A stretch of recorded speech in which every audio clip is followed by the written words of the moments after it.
Hi, my name is Talisha Smith. My previous attempts at teaching you about differentiation and engagement have been super long, so my introduction is going to be rather short.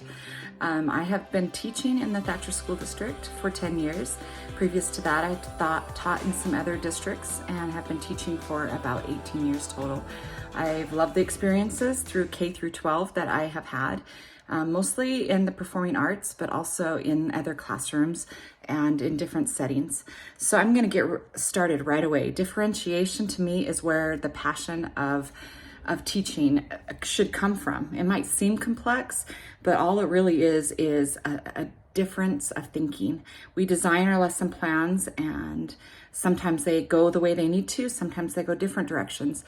Differentiation is having the tools that we need to help our brain that overlaps in its functions to learn information in multiple ways. Differentiation of the brain means that it learns in different places and in different ways, and we need to give that information to our students in ways that are meaningful and holistic to them. A lot of co-curricular ideas come to mind, and this is also where my passion is of teaching.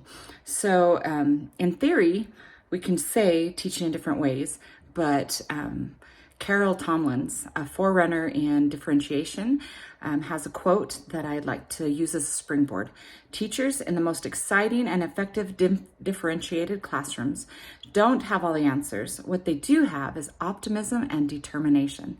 So if something doesn't work, we teach, we reteach, we analyze what's going on, and we reteach again.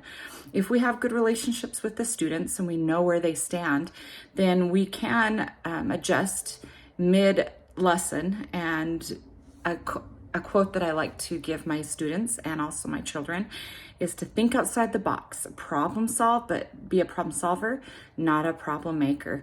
Sometimes we see those problems and the problem might be just in the way that it is being presented. So a thinking process for us, sometimes just breaking old habits on how we teach and using our common sense of what Carol Ann Tomlins suggested. Some more practical ways of doing this is giving choices, also groupings of our students in the way that we change that, our seatings, sometimes having the new environment, and processing. The process of differentiation just means taking information and giving it in another way. So truths are truths.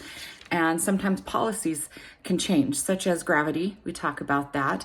Instead of just saying, I don't want the consequences of gravity, which a lot of students like to do in everything in their lives, we talk about those truths.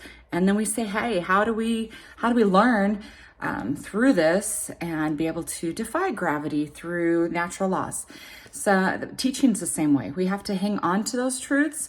We have to hang on to those things that are sure, our standards, for instance, but the way that we present them, the policies and the different ways that we get them across, that is where engagement comes in. Engagement is keeping the kids motivated, helping them to be willing and ready to learn, not just to be there. Schlotsky's has a book called Levels of Engagement.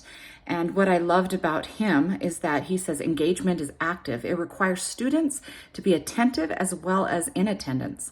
This takes a commitment on their end, and it has to have some inherent value.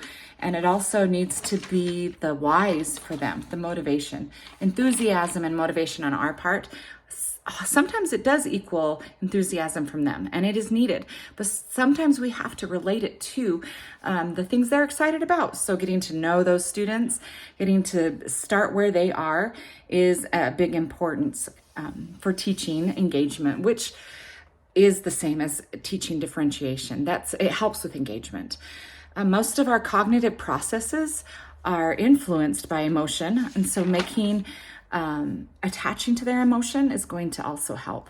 Stories, I just asked some kids today, and some of the stories that I've told, I guess, help them to attach that knowledge. So that helped with engagement. Shows my passion for it and maybe practical ways I use it in my life. The next with that is being able to have that content relatable to them.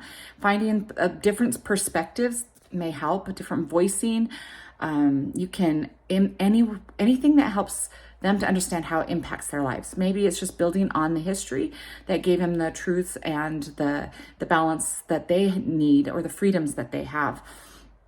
So attaching to their own, showing how you are emotionally attached to it, showing different perspectives. There's also some more practical ways of showing this, and that could be hands-on, videos, images, music, interactive technology, showing engaging questions, having callback, just making sure that they're there.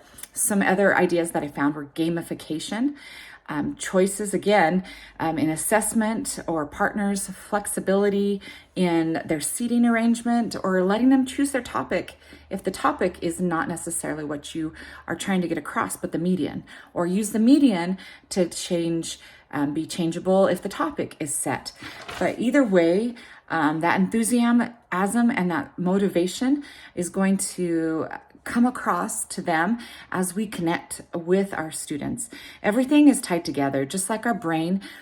All the functions of our brain are produced in different parts of the brain. Those functions come together by working together. The same way as our co-curricular paths can be. We can pull in all of our subjects. We can get to know our students and pull in different ways of learning. The most important thing is to have an open mind and to have all learning, all truths be important enough to us to say, hey, I don't know this, but I am willing to try. I hope that we can do that and continue to keep our consistency in the teaching that we have in our discipline and our classroom management styles, but to allow the kids to feel the buy-in, to feel the love of learning, and that you are there on their side to help them in this process. Thank you, and have a beautiful day.